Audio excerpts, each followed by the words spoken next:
Sauti daga arewablog.com.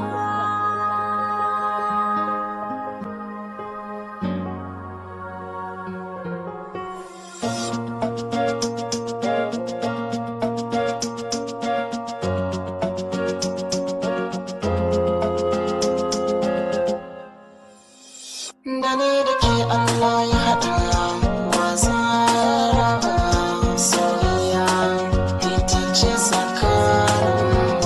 Dani da kai Allah ya haɗa wasa ya raba soyayya ita ce tsakanin.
Mai san farin ciki na yi maganar cikin idona,